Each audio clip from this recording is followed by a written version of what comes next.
পরাধীন ভারতবর্ষে এবং ইস্ট ইন্ডিয়া কোম্পানির আমলে বিভিন্ন ধরনের জমি ব্যবস্থার ফলে কৃষকদের উপরে অনেক সর্বনাশা প্রভাব পড়েছিল। গ্রামীণ অর্থনীতি ভেঙে পড়েছিল।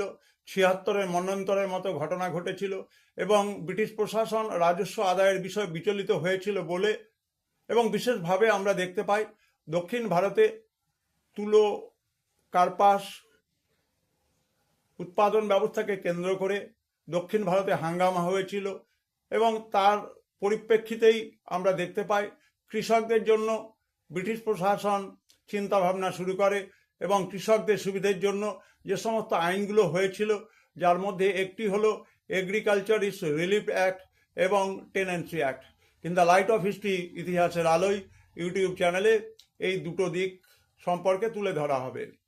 কৃষকদের সুবিধার জন্য ব্রিটিশ ঔপনিবেশিক প্রশাসন এগ্রিকালচারিস্ট রিলিফ অ্যাক্ট নামের একটি আইন 1879 সালে জারি করে। এই আইনের লক্ষ্যই ছিল ক্ষতিগ্রস্ত বা ঋণগ্রস্ত চাষিদের উপর থেকে অত্যাচারের বোঝা বা ঋণের বোঝা কিছুটা কমানো। তাছাড়া এই আইনের মাধ্যমে ঋণ শোধে অক্ষম চাষিদের গ্রেপ্তার বা আটক করা নিষিদ্ধ বলে ঘোষিত হয়। জমিদারদের অমানবিক অত্যাচারের হাত থেকে কৃষকদের রক্ষার জন্য ব্রিটিশ সরকার 1885 সালে প্রজাস্বত্ব আইন চালু করে।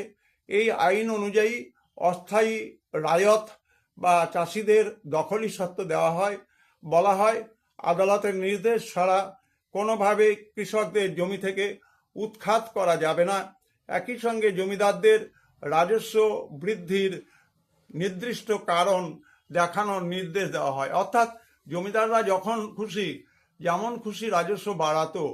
এই আইনের মাধ্যমে, টেনেন্সি অ্যাক্টের মাধ্যমে জমিদারদের উপর এবং যারা গ্রাম বাংলা বা বিভিন্ন মহলে জমির প্রধান ছিলেন তাদের উপর একটা নিয়ন্ত্রণ জারি করা হয় যে যে কোনো সময় যে কোনো অবস্থায় এইভাবে কিন্তু রাজস্ব বাড়ানো যাবে না। ভিডিওটি শেষ পর্যন্ত দেখবে। সবাই ভালো থাকবে, সবাই সুস্থ থাকবে।